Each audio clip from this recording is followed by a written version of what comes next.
Ang marangyang bulwagan ay puno ng tawanan at tunog ng mga kristal na kopita na nagkikiskisan. Ang hangin ay amoy mamahaling pabango at pinong alak, isang amoy na para kay Ricardo ay tila ang baho ng pagkukunwari. Nakatayo siya sa gitna ng silid, suot ang kanyang itim na Amerikana na halatang mamahalin, ngunit ang kanyang mga mata ay malayo ang tingin. Para siyang isang estatwa ng kalungkutan sa gitna ng isang piyesta.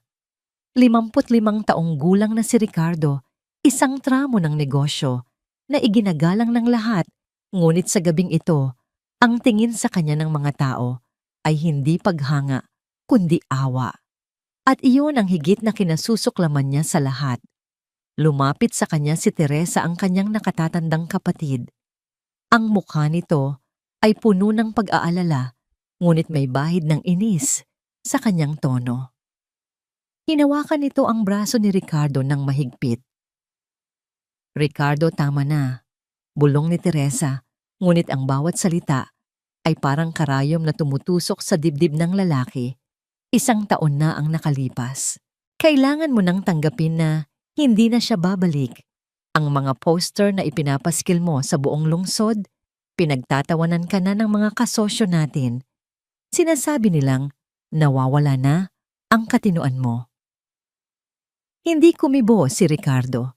Ang kanyang mahigpit na pagkakahawak sa kopita ng alak ay ang tanging senyales ng nagpupuyos na damdamin sa kanyang loob.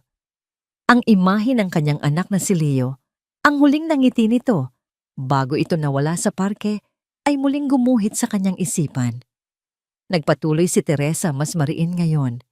"Makinig ka sa akin. Bata pa si Leo nang mawala. Kung buhay pa siya sana, ay may tumawag na. Pero wala. Wala, Ricardo, bitawan mo na ang multo ng nakaraan. Mag-asawa kang muli. Buuin mo ulit ang buhay mo." Sa bawat salitang bitawan, naramdaman ni Ricardo ang pag-akyat ng dugo sa kanyang ulo. Ang payo ng kanyang kapatid ay parang insulto sa alaala ng kanyang anak. Paano niya bibitawan ang kaisa-isang rason kung bakit siya humihinga? Sa isang iglap ang tensyon ay sumabog.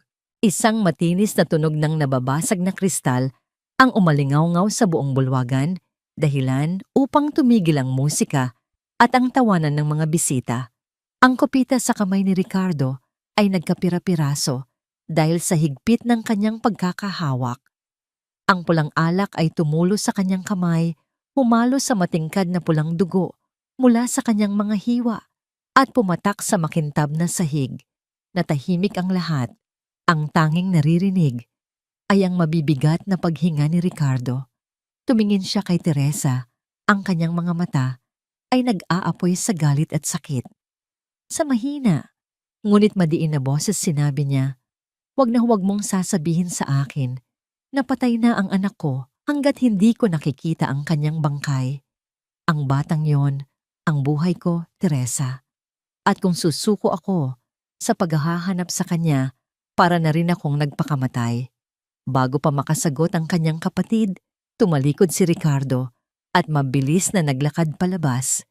Iniwan niya ang marangyang mundo na puno ng mga taong walang pakiramdam. Ang dugo sa kanyang kamay ay patuloy na tumutulo, nag-iiwan ng landas ng kanyang pasakit. Sa labas ang kalangitan ay tila nakikiramay sa kanya. Bumuhos ang malakas na ulan, hinuhugasan ang dumi ng syudad, ngunit hindi ang bigat sa kanyang dibdib. Sumakay si Ricardo sa kanyang itim na kotse, ngunit hindi siya umuwi sa kanyang mansyon. Sa halip minaneho niya ang sasakyan patungo sa lugar kung saan ayaw pumunta ng mga katulad niyang mayaman, sa mga eskinita ng Tondo. Ang paligid ay nagbago mula sa matatayog na gusali patungo sa masisikip na barong-barong. Ang kalsada ay puno ng lubak at ang amoy ng basura ay humahalo sa amoy ng ulan. Dito sa lugar na ito, walang nakakakilala sa kanya bilang ang mayamang si Don Ricardo. Dito siya ay isa lamang amang nawawalan ng pag-asa. Itinigil niya ang sasakyan sa tabi ng isang pader na puno ng lumot at mga lumang anunsyo. Kinuha niya ang isang rolyo ng mga poster Mula sa upuan ng mukha ni Leo na nakangiti ang nakalagay doon. Bumaba siya sa ulan hindi alintana na ang kanyang mamahaling suit ay nababasa at nalalagyan ng putik. Sinubukan niyang idikit ang poster sa basang pader. Paulit-ulit. Ngunit dahil sa lakas ng hangin at ulan, ayaw kumapit ng pandikit. Nahuhulog ang papel sa putikan. Pinulot niya ito, pinunasan ng putik sa mukha ng kanyang anak, sa larawan, at sinubukang idikit muli. Ang kanyang mga kamay ay nanginginig sa lamig at sa emosyon. Kumapit ka parang awa mo na. Bulong ni Ricardo sa hangin ang kanyang boses ay garalgal. Para siyang nakikipagbuno sa tadhana. Ang simpleng gawain ng pagdidikit ng poster ay naging simbolo ng kanyang buong buhay, isang walang katapusang pakikipaglaban na tila walang patutunguhan. Napaupo siya sa gilid ng kalsada, hinayaan ng ulan na humalo sa kanyang mga luha. Ang dakilang si Ricardo, nakaluhod sa putikan, talunan. Ginoo. Isang tinig ang bumasag sa tunog ng ulan. Maliit at mahina, ngunit may dalang kuryosidad. Nag-angat ng tingin si Ricardo. Sa kanyang harapan nakatayo ang isang batang babae. Payat ito, may suot na kupas na t-shirt na sobrang laki para sa kanya at may bitbit na basket ng mga kwintas na sampagita. Ang mga mata nito ay malalaki at matatalino, nakatingin sa kanya na parang sinusuri ang kanyang kaluluwa. Siya si Mia, 12 taong gulang, isang batang namulat sa hirap ng lansangan. Bibili po ba kayo? Tanong ni Mia, bagaman nakikita niyang hindi bulaklak ang kailangan ng lalaking ito. Umiling si Ricardo at pilit na tumayo pinapahid ang kanyang mukha. Hindi ineng, umuwi ka na. Delikado ang panahon. Akmang tatalikod na si Ricardo para bumalik sa kotse nang mapansin niyang hindi umaalis ang bata. Nakatitig si Mia sa poster na hawak ni Ricardo, ang poster na basa na at halos matunaw na sa ulan. Lumabipit si Mia ng kaunti ang kanyang tingin ay nakapako sa larawan ni Leo. Kumunot ang kanyang noo, tila ba may inaalala. Ang batang iyon. Simula ni Mia itinuro ang larawan gamit ang kanyang nanginginig na daliri. Natigilan si Ricardo. Ang kanyang puso na kanina lang ay parang patay na, ay biglang tumibok ng mabilis at malakas. Huminto siya sa paghinga. Lumuhod siya upang magkapantay sila ng bata. Hindi inalintana ang dumi sa kalsada. Anong sinabi mo? Tanong ni Ricardo. Ang kanyang boses ay puno ng pagmamakaawa. Kilala mo ba siya? Nakita mo ba siya? Tinitigan muli ni Mia ang larawan. Ang mga mata ng bata sa litrato ay kaparehong-kapareho ng mga mata ng batang nakikita niya araw-araw sa kanilang bahay, ang batang tinatawag nilang Nico na laging pinapagalitan ng kanyang nanay kapag sumisilip sa bintana. Yung mga mata niya. Bulong ni Mia halos sa sarili lang niya. Kilala ko ang mga matang yan. Malungkot din ang mga mata niya katulad ng sa litrato. Para kay Ricardo ang mundo ay tumigil sa pag-ikot. Hinawakan niya ang balikat ni Mia. Ang kanyang hawak ay mahigpit dala ng desperasyon dahilan upang mapaurong ang bata sa takot. Saan mo siya nakita? Sabihin mo sa akin parang awa mo na. Ang boses ni Ricardo ay tumaas hindi dahil sa galit, kundi dahil sa matinding pag-asa na baka ito na ang sagot sa kanyang mga dasal. Nakita ni Mia ang sakit sa mukha ng matanda. Sa kabila ng marangyang damit nito, nakikita niya ang parehong takot na nararamdaman niya kapag nagwawala ang kanyang amay na si Douglas. Alam ni Mia na delikado ang magsalita. Alam niyang magagalit ang nanay niyang si Jennifer. Pero may kung anong nagtutulak sa kanya na sabihin ang totoo. Nandoon po. Itinuro ni Mia ang dulo ng madilim na eskinita kung saan ang mga ilaw ay aandap-andap. Nakatira siya sa bahay namin. Pero, dalhin mo ako doon. Mabilis na sabi ni Ricardo. Ibibigay ko ang lahat ng gusto mo. Pera, pagkain, kahit ano dalhin mo lang ako sa kanya. Tumango si Mia, ngunit bakas sa mukha niya ang pag-aalinlangan. Nagsimula silang maglakad patungo sa eskinita. Ang bawat hakbang ni Ricardo ay mabigat ngunit mabilis. Ang kanyang isipan ay naglalakbay na buhay ang anak niya. Buhay si Leo, ngunit habang papalapit sila sa isang partikular na barong-barong na gawa sa pinagtagpi-tagping yero at kahoy, may narinig silang sigaw mula sa loob. Boses ito ng isang lalaki malakas at galit. Mia, saan ka na naman nagsusuot na bata ka? Napahinto si Mia. Kilala niya ang boses na yon, si Douglas at lasing ito. Ang takot ay biglang bumalot sa kanya. Kung makikita siya nitong may kasamang estranghero, tiyak na masasaktan siya at baka pati si Nico ay madamay. Binitawan ni Mia ang kamay ni Ricardo. Bata. Tawag ni Ricardo nalilito. Hindi pwede. Bulong ni Mia ang kanyang mga mata ay nanlaki sa takot. Hindi po pwede ngayon. Papatayin nila ako. Sandali, huwag kang umalis. Sigaw ni Ricardo habang unti-unting umaatras ang bata. Sa isang iglap tumakbo si Mia pasuong sa dilim ng masisikip na looban, parang isang pusa na sanay sa dilim. Mabilis siyang nawala sa paningin ni Ricardo. Naiwan si Ricardo sa gitna ng ulan, nakatayo sa bukana ng eskinita. Ang pag-asa na abot kamay na niya ay biglang naglaho na parang usok. Ngunit sa pagkakataong ito, iba na ang pakiramdam. Hindi na ito ang kawalan ng pag-asa kanina. Alam na niyang buhay ang anak niya at alam niya kung saang impyerno ito nakatira. Kinuyom ni Ricardo ang kanyang mga kamao. Ang dugo mula sa sugat sa kanyang kamay ay tumigil na, ngunit ang apoy sa kanyang dibdib ay lalo lamang nagningas. Tumingin siya sa madilim na eskinita na nilamon ang batang babae. Babalik ako. Bulong niya sa dilim, isang pangako na kasing tigas ng bakal. Babalik ako at babaligtarin ko ang lugar na ito hanggang sa makuha kita, anak. Ang kulog ay dumagundong sa kalangitan, tila sumasang-ayon sa deklarasyon ng digmaan ng isang ama laban sa mundo na kumuha sa kanyang anak.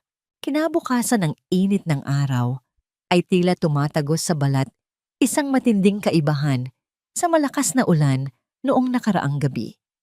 Bumalik si Ricardo sa tondo. Wala na ang kanyang mamahaling sasakyan. Nagpasya siyang maglakad upang hindi makatawag ng pansin. Suot niya ang isang simpleng damit na binili niya sa daan at isang sombrero upang itago ang kanyang mukha. Ang lugar ay isang labirinto ng mga eskinita. Ang hangin ay mabigat sa amoy ng nabubulok na basura at maitim na tubig mula sa kanal. Sa bawat hakbang nararamdaman ni Ricardo ang mga matang nakamasid sa kanya, mga tambay sa kanto, mga nanay na naglalabas sa labas at mga batang naglalaro ng tansan. Alam nilang hindi siya taga roon. Ang kanyang tindig, kahit anong pilit niyang yuko, ay naghihimig pa rin ng kapangyarihan. Sinubukan niyang alalahanin ang daan kung saan tumakbo ang batang babae na si Mia. Kanan sa may poste na may sirang ilaw, pagkatapos ay kaliwa sa may tambakan ng gulong. Bulong niya sa sarili habang inaalala ang mga detalye ng gabing iyon. Narating niya ang dulo ng isang makipot na daan na direktang nakaharap sa isang maruming estero.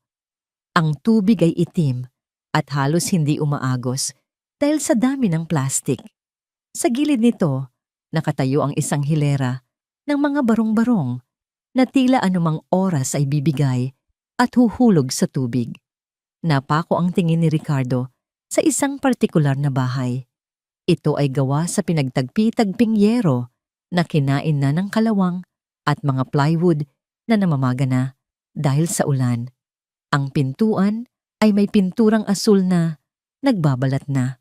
May kung anong kutob sa kanyang dibdib.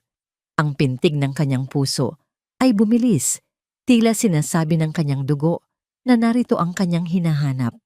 Naghahanap siya ng pwesto sa likod ng isang nakatumbang pader ng semento, sapat upang makita niya ang bintana ng bahay nang hindi napapansin.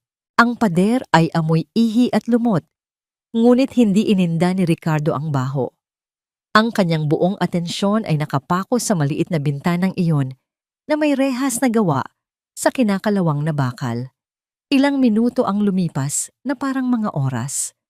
Ang pawis ay tumutulo mula sa kanyang noo, papunta sa kanyang mata, mahapdi at mainit. Sa wakas, may gumalaw sa loob. Isang maliit na kamay ang humawak sa rehas. Kasunod nito ay ang paglitaw ng isang mukha. Isang batang lalaki payat at maputla na tila hindi nasisikatan ng araw. Ang buhok nito ay magulo at mahaba, ngunit ang hugis ng kanyang ilong at ang lungkot sa kanyang mga mata ay hindi maikakaila. Si Leo, napasinghap si Ricardo at muntik nang humakbang paalis sa kanyang pinagtataguan.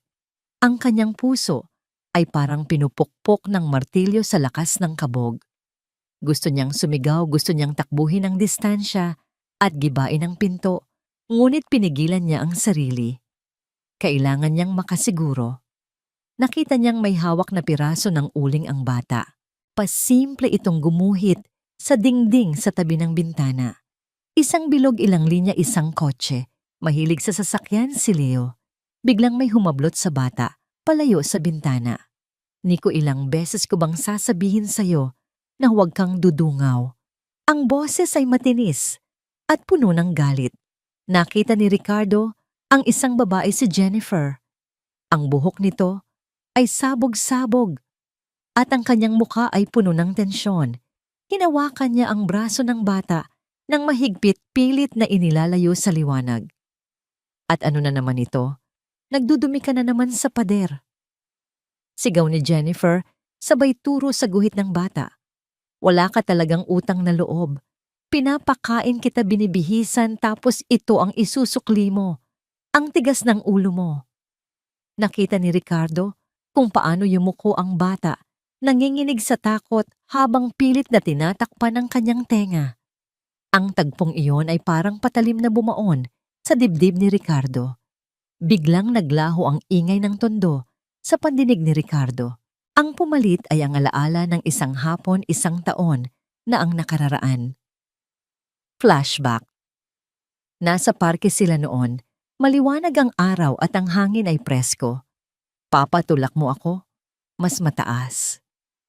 Sigaw ni Leo habang nakaupo sa pulang duyan.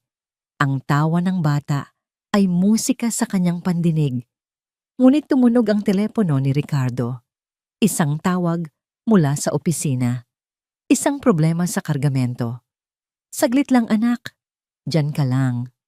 Sabi ni Ricardo, tumalikod at lumayo ng ilang hakbang para sagutin ang tawag. Ang kanyang atensyon ay nalipat sa negosyo, sa pera, sa problema ng kumpanya. Tumagal ang tawag ng 5 minuto. 5 minutong nagpabago ng lahat. Nang lumingon siya, wala na si Leo. Ang pulang duyan ay gumagalaw pa rin ng dahan-dahan, pero wala na ang nakasakay dito. Ang tawa ay napalitan ng katahimikan. Ang sumunod ay ang kanyang sariling sigaw, ang pagtakbo ng walang direksyon, at ang pagguho ng kanyang mundo. Balik sa kasalukuyan. Bumalik si Ricardo sa realidad nang marinig niya ang kalabog mula sa loob ng barong-barong. Patawad po, Mama. Di na po mauulit. Iyak ng bata. Boses yon ni Leo. Kahit garalgal, kahit puno ng takot, alam ni Ricardo ang boses ng kanyang dugo't laman. Hindi na nakapagpigil si Ricardo. Ang galit at sakit ay naghalo. Nakatapak siya ng isang tuyong sanga at lumikha ito ng malutong na tunog. Crack. Sa katahimikan ng eskinita, ang tunog na yon ay parang putok ng baril. Mabilis na lumingon si Jennifer sa bintana. Ang kanyang mga mata ay nanlaki, puno ng paranoia at takot. Parang hayop na laging nakaalerto sa panganib. Sino yan? Sigaw ni Jennifer, ang kanyang boses ay nanginginig ngunit matalim. Agad na yumuko si Ricardo sa likod ng pader, pigil ang kanyang hininga. Naramdaman niya ang bilis ng tibok ng kanyang pulso sa kanyang leeg. May tao ba dyan? Ulit ni Jennifer. Walang sumagot. Tanging ang ihip ng hangin at ang malayong tahol ng aso ang naririnig. Ngunit hindi mapakali si Jennifer. Ang kanyang konsensya at ang kanyang lihim ay ginagawa siyang praning. Isarado niyo ang lahat. Dinig ni Ricardo na utos ni Jennifer sa loob. Mia Nico. Walang lalabas, may nagmamanman sa atin. Isang malakas na kalabog ang umalingaw-ngaw nang ibinalibag ni Jennifer ang bintana pasara. Sinundan ito ng tunog ng pagkakasa ng mga kandado, isa, dalawa, tatlo. Ang bahay ay naging isang kuta. Napapikit si Ricardo nakasandal sa malamig at maruming pader. Gusto niyang sugurin ang bahay pero alam niyang hindi pwede. Kung magpupumilit siya ngayon, baka saktan ng babae ang bata o baka itakas nila ito sa likod. Wala siyang dalang pulis. Wala siyang ebidensya maliban sa kanyang kutob at paningin. Kailangan niyang maging matalino. Kailangan niyang magplano. Tumayo siya ng dahan-dahan, ang kanyang mga tuhod ay nanghihina pa rin sa emosyon. Tumingin siya sa saradong bintana sa huling pagkakataon. "Huwag kang mag-alala, anak."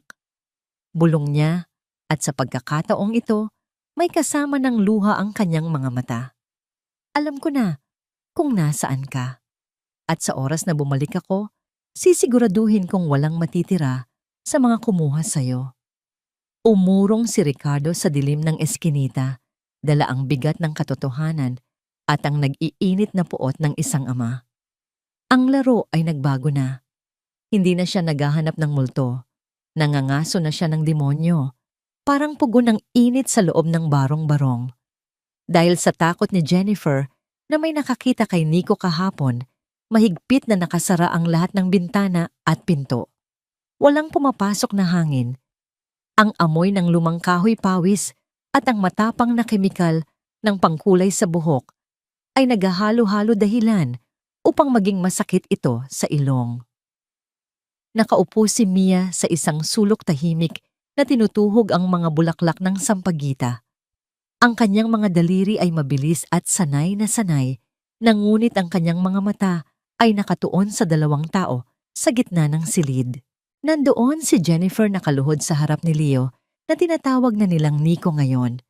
May hawak itong mangkok na may itim na likido. Masuyong ipinapahid ni Jennifer ang tina sa buhok ng bata. Ang natural na kulay kastanyas na buhok ni Leo, na palatandaan ng kanyang pagiging anak mayaman, ay unti-unting nilalamon ng kulay itim. "Huwag kang malikot, anak," bulong ni Jennifer. Ang boses niya ay malambing, ngunit may kakaibang diin na nagpatayo ng balahibo ni Mia. "Kailangan nating itago ang ganda mo. Masyadong maraming masasamang tao sa labas. Gusto ka nilang kunin sa'kin." Nakaupo lang si Leo, ang kanyang mga balikat ay nakabagsak sa pagod at init. Ang pawis ay tumutulo mula sa kanyang sentido, humahalo sa itim na tina na tumutulo sa kanyang noo. Tahimik siyang lumuluha. Ngunit hindi siya gumagawa ng ingay. Natuto na siyang matakot sa pabago-bagong mood ng babaeng tinatawag niyang mama. Mahinang tawag ni Mia. Hindi ba siya naiinitan? "Pwede po bang buksan ko kahit kaunti ang bintana?" Biglang tumigil ang kamay ni Jennifer. Dahan-dahan siyang lumingon kay Mia. Ang kanyang mga mata ay nanlilisik, tila ba nagkasala ng malaki ang anak sa simpleng tanong. "Gusto mo bang mawala siya sa atin?" Madiing tanong ni Jennifer. "Nakita mo ang lalaki kahapon. Nakaabang sila sa labas. Gusto nilang nakawin ang kapatid mo." "Hindi ko po siya kapatid," bulong ni Mia sa sarili, ngunit hindi sapat para marinig ng ina. Yumuko na lang siya at ipinagpatuloy ang pagtuhog ng bulaklak. Alam niyang walang saysay ang makipagtalo. Sa paningin ni Jennifer, si Nico ay isang anghel na hulog ng langit, isang kapalit sa kung anumang nawala sa kanya noon. Pero para kay Mia, si Nico ay isang multo na bumubulabog sa kanilang buhay. Ang katahimikan ay nabasag ng marahas na bumukas ang pinto sa harap. Tumama ang seradura, sa dingding lumilikha ng tunog na nagpayanig sa buong bahay. Pumasok si Douglas. Ang kanyang sando ay basang-basa ng pawis at may mantsa ng grasa. Ang amoy ng murang alak at sigarilyo ay agad na kumalat sa maliit na silid. Tinatalo ang amoy ng kemikal. Pagguwang-giwang siyang naglakad, papasok, ang kanyang mga mata ay mapula at mabigat. "Anong klasing bahay ito?" Reklamo ni Douglas, ang boses ay malakas at garalgal. para akong papasok sa impyerno. Sa sobrang init, asan ang electric fan? Hindi sumagot si Jennifer. Ipinagpatuloy lang niya ang pagpahid ng tina sa buhok ni Nico, bagaman naramdaman ni Mia na nanginig ang kamay ng ina. Lumapit si Douglas sa mesa at binuksan ang mga kaldero. Walang laman. Sigaw niya nang makitang puro sabaw lang ang nasa loob. Buong araw akong nagtrabaho o naghahanap ng trabaho. Tapos, wala man lang akong madadat ng pagkain. Wala tayong pera, Douglas? Sagot ni Jennifer nang hindi lumilingon. Ang kinita ni Mia sa sampagita ay ibinili ko ng gatas at bitamina ni Nico. Sa pagkarinig ng pangalan ng bata, lalong nag-init ang ulo ni Douglas. Padabog niyang isinara ang kaldero at hinarap ang mag-ina. Ang kanyang tingin ay dumapo kay Nico na ngayon ay nanginginig na sa takot habang nakaupo sa bangkito. Nico, Nico, Nico. Pang-uuyam ni Douglas. Lumapit siya sa bata at hinawakan ang baba nito ng madiin. Ang swerte mo naman, bata. May gatas ka, may bitamina. Samantalang ako nahaligi ng tahanan gutom. Bitawan mo siya't sigaw ni Jennifer. Tumayo siya at pilit na tinabig ang kamay ni Douglas. Napaatras si Douglas at tumawa ng mapakla. Tignan mo nga naman. Mas mahal mo pa ang pulot na batang yan kaysa sa akin o kaysa kay Mia. Tumingin si Douglas kay Mia na nakayuko sa sulok, pilit na nagpapaliit ng sarili para hindi mapansin. At ikaw naman, Jennifer. Pagpapatuloy ni Douglas lumalapit sa asawa. Ang kanyang hininga ay amoy alak sa mukha ng babae. Saan mo ba talaga napulot ang batang yan? 1 taon na pero ni minsan hindi mo sinabi kung saang basurahan mo siya nakuha. Tignan mo siya. Ang kinis ng balat kahit anong dumi ang ilagay mo. Hindi siya bagay dito. Nanigas si Jennifer. Anak ko siya. Ibigay siya ng Diyos sa akin. Diyos. Humalakhak si Douglas. Kailan pa naging mabait ang Diyos sa mga katulad natin? Baka naman ninakaw mo siya. Ang salitang ninakaw ay parang bombang sumabog sa silid. Biglang sinampal ni Jennifer si Douglas. Ang tunog ng palad sa pisngi ay malutong. Natigilan si Douglas. Hinawakan niya ang kanyang pisngi at dahan-dahang bumalik ang tingin kay Jennifer. Ang gulat sa kanyang muka ay napalitan ng purong galit. Walang hiyang babae. Bulong ni Douglas. Sa isang iglap sinunggaban ni Douglas ang buhok ni Jennifer at itinulak ito palayo. Tumama ang likod ni Jennifer sa dingding. Napasigaw si Nico at nagtakip ng mata. Hindi pa nakontento si Douglas. Binalingan niya ang bata. Ikaw ang dahilan ng lahat ng ito, palamunin. Akmang hahampasin ni Douglas si Nico. Itinaas niya ang kanyang malaking kamay, handang padapuin ito sa maliit na katawan ng bata. Ngunit bago pa man tumama ang kamay, isang mabilis na anino ang sumugod. Si Jennifer. Tulad ng isang mabangis na hayop na nagprotekta sa kanyang tuta, kinagat niya ang braso ni Douglas ng buong diin. Bumaon ang kanyang mga ngipin sa laman ng lalaki. Sumigaw sa sakit si Douglas. Bitawan mo ako, baliw. Iwinasiwas ni Douglas ang kanyang braso at tumalsik si Jennifer sa sahig. Humahongos si Douglas, hawak ang kanyang dumudugong braso. Tumingin siya kay Jennifer na ngayon ay nakadapa sa sahig. Ang bibig ay may bahay-bahid ng dugo. Ang mga mata ay nanlilisik pa rin. Mga hayop kayo. Ungol ni Douglas habang paatras sa pinto. Tandaan mo ito, Jennifer. Hindi pa tayo tapos. Kung ayaw mong magbigay ng pera, gagawa ako ng paraan.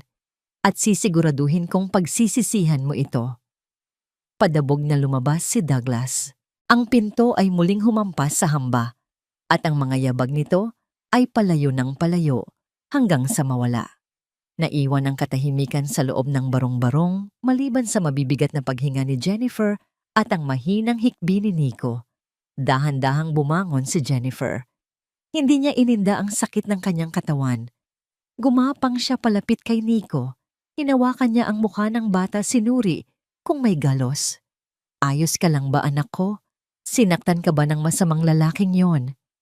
Tanong ni Jennifer. Ang boses ay muli na namang malambing, tila walang nangyaring karahasan. Pinanood ni Mia ang lahat mula sa kanyang sulok.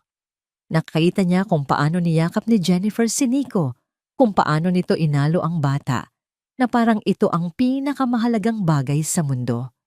At sa sandaling iyon naramdaman ni Mia ang isang malamig na katotohanan na mas masakit pa sa init ng panahon. Handang pumatay ang kanyang ina para sa batang yon, pero para sa kanya hindi man lang siya tinignan nito noong pumasok si Douglas. Napatingin si Mia sa pinto kung saan lumabas ang kanyang amain. Ang banta ni Douglas ay naglalaro sa kanyang isipan. Gagawa ako ng paraan. Alam ni Mia na nagbago na ang hangin sa loob ng kanilang bahay. Ang sikretong pilit na itinatago ng kanyang ina ay unti-unti nang bumubutas sa kanilang dingding at sa oras na sumabog ito, walang matitira sa kanila. Umalis si Jennifer ng maaga upang magtinda sa palengke. Naiwan sa bahay sina Mia at Nico. Ang katahimikan sa loob ng barong-barong ay hindi nakagagaan ng loob. Sa halip ito ay mabigat, tila ba ang bawat sulok ng bahay ay may itinatagong lihim na naghihintay lang sumabog.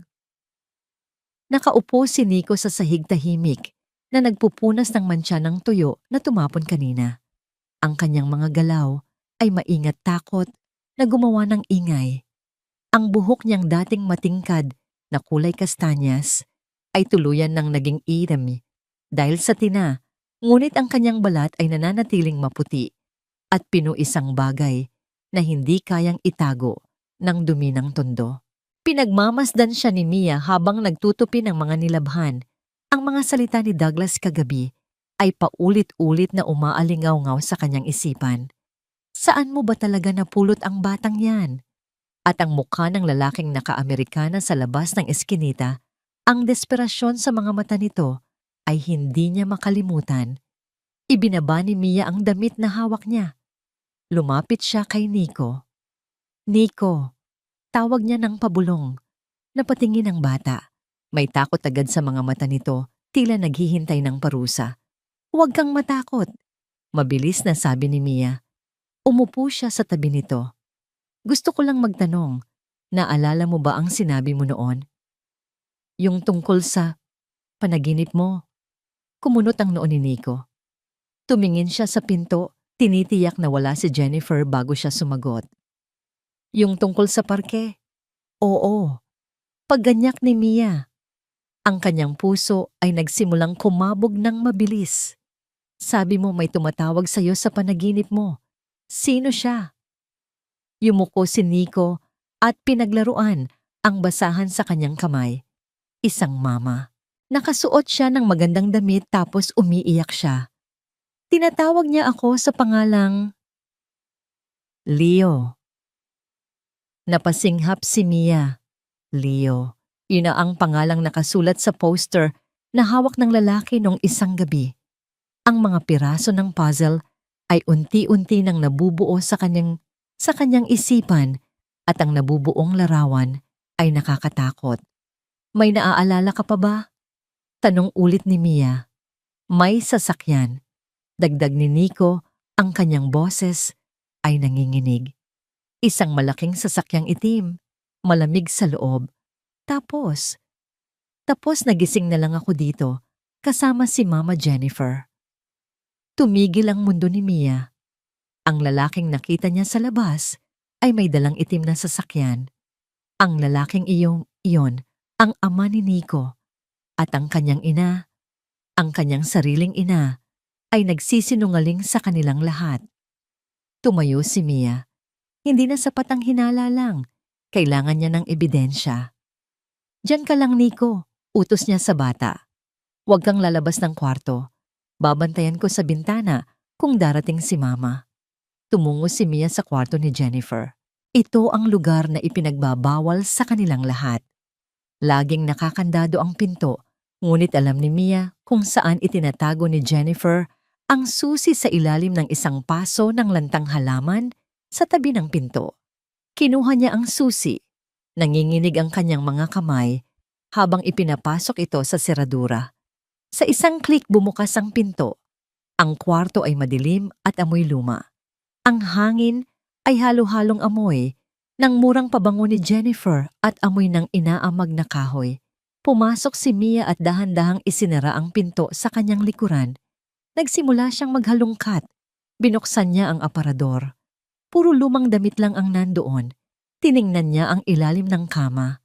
Puro alikabok at mga lumang magasin. Wala. Wala siyang makita. Napaupo si Mia sa sahig puno ng frustration. Baka mali ako isip niya. Baka talagang napulot lang siya ni Mama at gusto lang niyang magkaroon ng anak. Akmang tatayo na siya nang mapansin niya ang isang bagay sa sahig sa ilalim mismo ng tokador o dresser ni Jennifer. Ang linoleum na tumatakip sa sahig ay may punit sa gilid at sa ilalim nito, ang isang tabla ng kahoy ay tila nakaangat ng bahagya. Hindi ito pantay sa iba pang bahagi ng sahig, tila ba sadyang niluwagan upang maging taguan. Lumapit si Mia at lumuhod. Ang kanyang puso ay kumakabog ng napakabilis, halos masakit na sa dibdib. Ginamit niya ang kanyang mga kuko upang sungkitin ang gilid ng tabla. Matigas ito at masakit sa daliri, ngunit dahil sa luma na ang kahoy, unti-unti itong sumuko. Isang maalikabok na butas ang tumambad sa kanya. Sa loob nito, may isang bagay na nakabalot sa lumang dyaryo at plastik. Dahan-dahang kinuha ni Mia ang balot. Mabigat ito ng kaunti. Ang kanyang mga kamay ay nanginginig habang tinatanggal ang plastik. Ang tunog ng nilulukot na plastik ay tila napakalakas sa tahimik na kwarto. Nang mahubad niya ang balot na pasinghap si Mia. Isang sapatos. Hindi ito basta sapatos na nabibili sa palengke o sa ukay-ukay kung saan sila laging namimili. Ito ay isang sapatos na pambata, gawa sa mamahaling balat, makintab pa rin kahit may kaunting alikabok. Ang tatak sa gilid ay kilalang-kilala. Isang tatak na nakikita lang ni Mia sa mga billboard sa EDSA o sa mga paa ng mga anak ng mayayaman sa mall. Binaligtad ni Mia ang sapatos. Tiningnan niya ang ilalim. Halos wala pang gasgas. At sa loob sa may dila ng sapatos, may nakasulat gamit ang permanent marker. Ang tinta ay medyo kupas na ngunit nababasa pa rin. Elio, bumagsak ang balikat ni Mia. Ang sapatos na ito ay suot ni Nico ni Leo noong araw na napulot siya ni Jennifer. Itinago ito ng kanyang ina dahil alam nitong ito ang magiging ebidensya ng kanyang krimen. Mama, bulong ni Mia at ang salitang iyon ay parang lason sa kanyang bibig. Ang babaeng nagpalaki sa kanya, ang babaeng nagturo sa kanya kung paano magdasal, ay siya ring babaeng nagnakaw ng anak ng iba. Ang pagmamahal na ipinapakita nito kay Nico ay hindi totoo. Ito ay isang sakit, isang obsession na sumira sa buhay ng isang pamilya. Hawak ang sapatos na ramdaman ni Mia ang bigat ng katotohanan. Hindi na lang basta hinala ang meron siya. Hawak niya ang susi para makauwi si Nico. Hawak niya ang susi para makulong ang sarili niyang ina.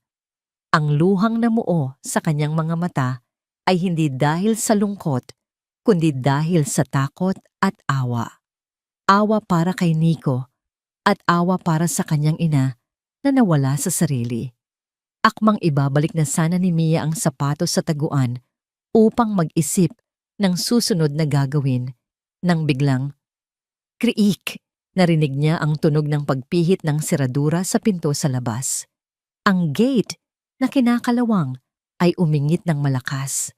Nanigas si Mia. Dumating na si Mama, bulong ni Mia sa kanyang sarili. Ang dugo sa kanyang mukha ay tila nawala dahil sa matinding takot. Ang tunog ng mga yabag ay papalapit sa pinto ng bahay. Mabibigat at pagod na mga hakbang na kilalang kilala ni Mia. Narinig niya ang kalansing ng mga susi na hinahanap ang tamang liyabe para sa seradura. Nataranta si Mia. Ang kanyang puso ay kumakabog ng napakabilis na para bang gusto nitong kumawala sa kanyang dibdib. Sinubukan niyang ibalik ang sapatos sa butas sa sahig, ngunit nanginginig ang kanyang mga kamay. Nahulog ang plastik na pambalot. Hindi niya maipasok ng maayos ang tabla dahil sa pagmamadali. Bumukas ang pinto sa sala. Ang hangin mula sa labas ay pumasok kasabay ang boses ni Jennifer. "Nico Mia, bakit ang tahimik niyo?" Sigaw ni Jennifer. Ang kanyang tono ay may halong pagod at hinala. Huli na ang lahat. Hindi na maibabalik ni Mia ang sapatos sa taguan at makakalabas ng kwarto nang hindi napapansin. Kung aalis siya ngayon, makikita siya ni Jennifer na lumalabas mula sa ipinagbabawal na silid. Kung mananatili naman siya, siguradong mahuhuli siya. Napatingin si Mia sa pinto ng kwarto. Nakaawang ito ng kaunti dahil hindi niya ito naisarado ng maayos kanina sa pagmamadali. Nakita niya ang anino ni Jennifer na papalapit sa pasilyo. Ang anino ay humaba sa sahig ng kwarto, tila isang maitim na usok na handang lumamon sa kanya. Narinig niya ang paglapag ng mga bayong sa mesa at ang mabibigat na hininga ng kanyang ina. "Mia," tawag muli ni Jennifer mas malapit na ngayon. "Bakit nakabukas ang pinto ng kwarto ko?" Nanigas si Mia sa kanyang kinatatayuan. Wala na siyang matatakbuhan. Sa desperasyon itinago niya ang sapatos sa kanyang likuran, bagaman alam niyang walang silbi ang pagtatago. Ang ebidensya ng pagkalas ng sahig ay nasa kanyang paanan. Itinulak ni Jennifer ang pinto ng tuluyan. Tumambad ang ina sa hamba ng pinto. Magulo ang buhok nito at pawisan galing sa palengke. Ang kanyang mukha ay may bahid ng pagtataka na mabilis na napalitan ng isang nakakatakot na ekspresyon nang makita niya si Mia sa loob. Ang mga mata ni Jennifer ay nanlaki. Dahan-dahan, bumaba ang kanyang tingin mula sa namumutlang mukha ni Mia patungo sa sahig na may nakabaklas na tabla at sa huli sa kamay ni Mia na pilit itinatago ang isang bagay sa likod. Isang nakabibinging katahimikan ang bumalot sa kwarto. Ang tanging naririnig lamang ay ang mabilis na paghinga nilang dalawa. Anong hawak mo?" ang tanong ni Jennifer. Ang kanyang boses ay mahina halos pabulong, ngunit ito ay puno ng panganib na mas matindi pa sa sigaw. Alam ni Mia na wala na siyang kawala. Ang sikretong nakatago sa sapatos ay nabunyag na at kasabay nito, ang natitirang kapayapaan sa kanilang bahay ay tuluyan ng naglaho. Ang katahimikan sa loob ng kwarto ay tila hinihila ang lahat ng hangin, dahilan upang mahirapang huminga si Mia. Nakatayo sa kanyang harapan si Jennifer, ang babaeng tinatawag niyang ina. Ngunit sa pagkakataong ito, ang mukha nito ay hindi mukha ng isang magulang. Ito ay mukha ng isang taong nahuhulog sa bangin ng kabaliwan. Dahan-dahang inilahad ni Jennifer ang kanyang nanginginig na kamay. Ang kanyang mga mata ay nanlilisik puno ng takot na anumang oras ay magiging dahas. "Akin na yan," utos ni Jennifer. Ang kanyang boses ay mababa ng gagaling sa kailaliman ng kanyang lalamunan, garalgal at mapanganib. Umiling si Mia habang mahigpit na hawak ang sapatos sa kanyang likuran. Ang kanyang mga tuhod ay nanginginig, ngunit ang katotohanan na hawak niya ay nagbibigay sa kanya ng lakas ng loob na hindi niya inakalang mayroon siya. "Mama, bakit?" tanong ni Mia. Ang kanyang boses ay basag dahil sa nagbabadyang luha. "Bakit niyo po ito itinago? Ang batang yon, may pamilya siya, may tatay na naghahanap sa kanya." Sa pagkarinig ng salitang tatay, biglang nagdilim ang mukha ni Jennifer. Para bang tinusok siya ng isang mainit na bakal. "Wala siyang tatay," sigaw ni Jennifer. Ang kanyang boses ay biglang tumaas basag at puno ng galit. Wala silang pakialam sa kanya. Iniwan nila siya sa parke. Hinayaan nila siyang mag-isa. Pero hinahanap siya. Sagot ni Mia humakbang paatras hanggang sa tumama ang kanyang likod sa aparador. "Nakita ko ang tatay niya. Umiiyak siya, Mama. Mahal niya si Nico, si Leo." Huwag mong babanggitin ang pangalang yan. Sa isang iglap na wala ang lahat ng pagpipigil ni Jennifer. Sumugod siya tulad ng isang mabangis na hayop. Bago pa man makaiwas si Mia, humagupit ang palad ni Jennifer sa kanyang pisngi. Napakalakas ng puwersa ng sampal, kaya't tumilapon si Mia sa sahig. Tumama ang kanyang siko sa matigas na kahoy at ang sapatos na hawak niya ay dumula sa kanyang kamay at gumulong sa paanan ni Jennifer. Nahilo si Mia. Ang kanyang pisngi ay parang nasusunog at ang kanyang paningin ay nagdidilim. Nalasahan niya ang bakal ng dugo sa kanyang bibig. Habol ang hininga, yumuko si Jennifer at dinampot ang sapatos. Niyakap niya ito ng mahigpit sa kanyang dibdib. Tila ba ito ay isang sagradong bagay na nalapastangan. Nagsimula siyang umiyak, hindi luha ng pagsisisi, kundi luha ng isang taong naniniwala sa sarili niyang kasinungalingan. Iniligtas ko siya, Mia. Bulong ni Jennifer habang hinahaplos ang sapatos ang kanyang mga mata ay nakatitig sa kawalan. Nakita ko siya sa duyan, mag-isa, malungkot. Ang mga mayayaman, akala nila nabibili ng pera ang lahat, pero hindi nila kayang ibigay ang pagmamahal na kaya kong ibigay. Dahan-dahang bumangon si Mia, hawak ang kanyang namamagang pisngi. Tumingin siya sa kanyang ina nang may halong takot at awa. Hindi po pagmamahal yan, Mama. Umiiyak na, sabi ni Mia. Pagnanakaw yan. Ninakaw niyo ang buhay ng ibang tao para punan ang lungkot niyo. Biglang tumigil sa pag-iyak si Jennifer. Dahan-dahan siyang lumingon kay Mia. Ang lungkot sa kanyang muka ay muling napalitan ng puot. Wala kang utang na loob, malamig na sabi ni Jennifer. Pagkatapos ng lahat ng ginawa ko para sa'yo, binigyan kita ng kapatid, binigyan kita ng pamilya, at ito ang igaganti mo sa akin, kakampi ka sa kanila. Nilapitan niya si Mia at sinunggaban ang buhok nito. Napasigaw si Mia sa sakit habang hinihila siya ng kanyang ina, patayo. Mama, nasasaktan po ako. Tama na. Pagmamakaawa ni Mia. Ngunit hindi nakinig si Jennifer. Kinaladkad niya si Mia palabas ng kwarto, dumaan sa sala, kung saan nakatayo si Nico. Ang bata ay nanginginig sa takot. Nakatakip ang mga kamay sa bibig habang pinapanood ang karahasan. Nico, pumasok ka sa kwarto mo. Sigaw ni Jennifer sa bata nang hindi binibitawan ang buhok ni Mia. Dali-daling tumakbo si Nico, papasok sa maliit na silid umiiyak. Hinila ni Jennifer si Mia patungo sa isang maliit na bodega. Sa ilalim ng hagdanan, isang masikip, madilim at maalikabok na espasyo na pinaglalagyan nila ng mga lumang gamit. Diyan ka lang, sabi ni Jennifer habang itinutulak si Mia sa loob. Bumagsak si Mia sa ibabaw ng mga lumang kahon at dyaryo. Mama, wag niyo akong ikulong dito. Sigaw ni Mia pilit na humahabol sa pinto. Madilim po dito. Hindi na po ako uulit, pangako. Kailangan mong matuto, Mia. Sabi ni Jennifer, ang kanyang muka ay wala ng emosyon, tila isang maskara na lang. Kailangan mong matutunan kung paano protektahan ang pamilyang ito. Hanggat hindi mo naiintindihan, yon hindi ka lalabas dyan. Isinara ni Jennifer ang pinto. Ang tunog ng susi na umiikot sa seradura ay umalingaw-ngaw na parang hatol ng kamatayan para kay Mia. Mama, buksan niyo po ito, Mama.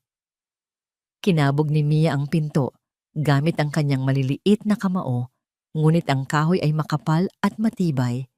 Narinig niya ang mga yabag ni Jennifer na papalayo hanggang sa ang tanging natira ay ang katahimikan at ang dilim. Napaupo si Mia sa sahig ng bodega, yakap ang kanyang sarili.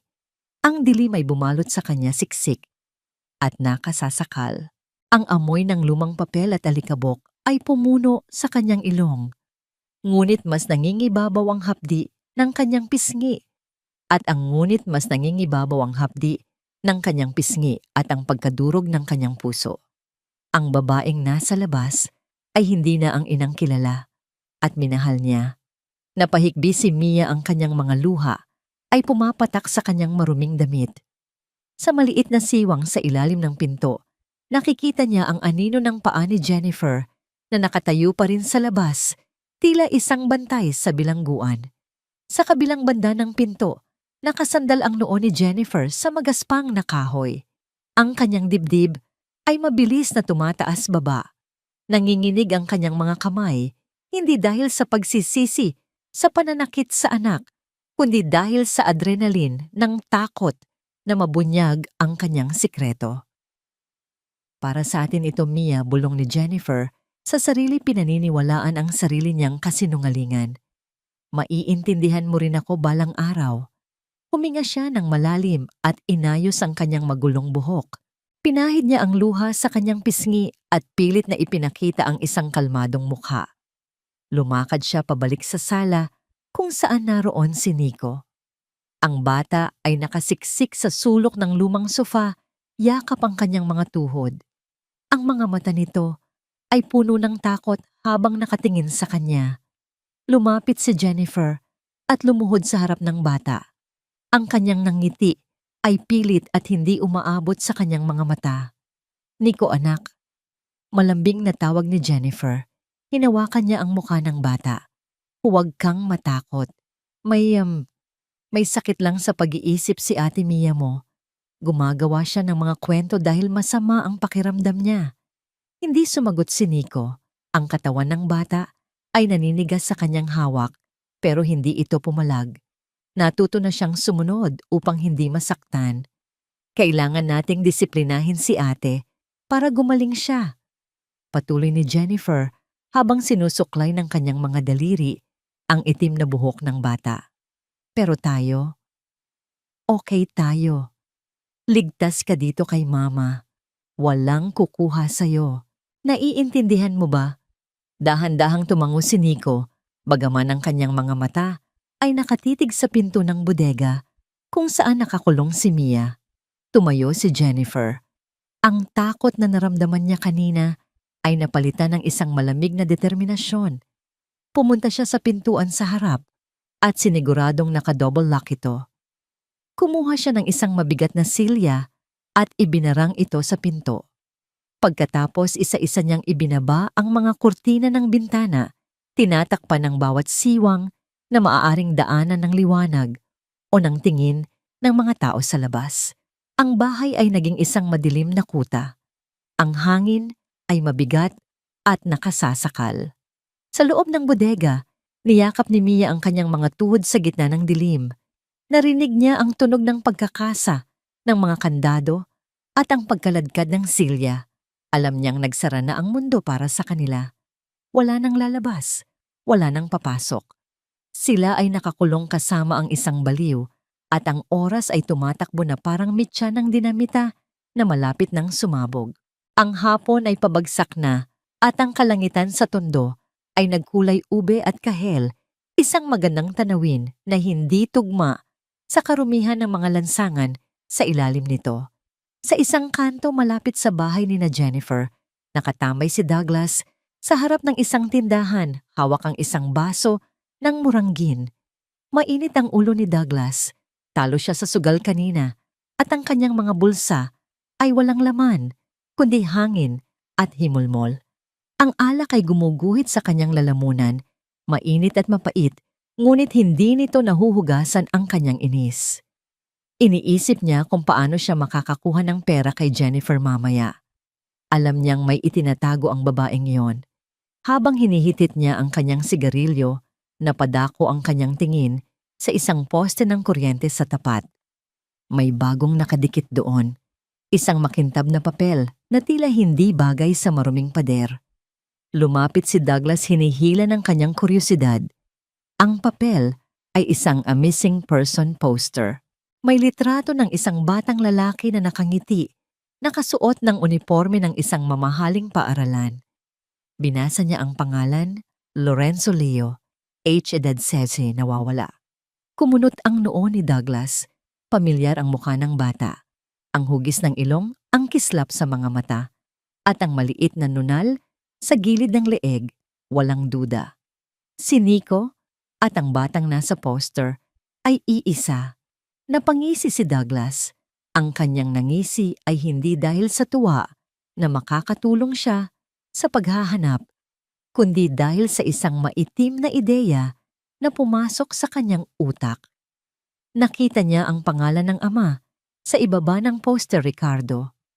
Walang nakalagay na halaga ng pabuya, ngunit alam ni Douglas na ang mga taong nagdidikit ng ganitong klaseng papel at may ganitong apelyido ay hindi basta-basta. Amoy pera. Maraming pera. Hinablot ni Douglas ang poster mula sa pader. Nilukot niya ito at ibinulsa. Mabilis siyang naglakad pabalik sa bahay ni Jennifer, hindi na iniinda ang init ng alak sa kanyang tiyan. Ang kanyang mga hakbang ay mabibigat at puno ng agresyon. Pagdating sa tapat ng bahay, nakita niyang sarado ang lahat ng bintana at pinto. Kinalampag niya ang pinto gamit ang kanyang kamao ng napakalakas dahilan upang mayanig ang buong harapan ng barong-barong. "Jennifer, buksan mo to," sigaw ni Douglas. Ilang sandali pa narinig niya ang pag-alis ng barikada sa loob. Dahan-dahang bumukas ang pinto at sumilip ang takot na mukha ni Jennifer. "Douglas, bakit ka sumisigaw? Baka marinig ka ng mga kapitbahay." Bulong ni Jennifer, pilit na pinapakalma ang lalaki. Ngunit hindi nakinig si Douglas. Tinulak niya ang pinto ng malakas, kaya't napaatras si Jennifer at muntik nang matumba. Pumasok siya sa loob at agad na isinara ang pinto sa kanyang likuran. Ang hangin sa loob ay mainit at amoy kulob, ngunit mas mainit ang ulo ni Douglas. "Huwag mo akong uutuin, Jennifer," anggil ni Douglas. Dumukot siya sa kanyang bulsa at inihagis ang nilukot na poster sa mukha ni Jennifer. Tumama ang papel sa dibdib ng babae bago ito nahulog sa sahig. "Ano yan?" tanong ni Jennifer. Ang kanyang boses ay nanginginig. "Pulutin mo at basahin mo," utos ni Douglas. Dahan-dahang pinulot ni Jennifer ang papel. Binuksan niya ito. Nang makita niya ang mukha ni Leo sa litrato, parang nawalan ng dugo ang kanyang mukha. Nanigas siya sa kanyang kinatatayuan. Ang papel sa kanyang kamay ay tila naging yelo na nagpalamig sa kanyang buong katawan. Naramdaman ni Jennifer na bumaligtad ang kanyang sikmura.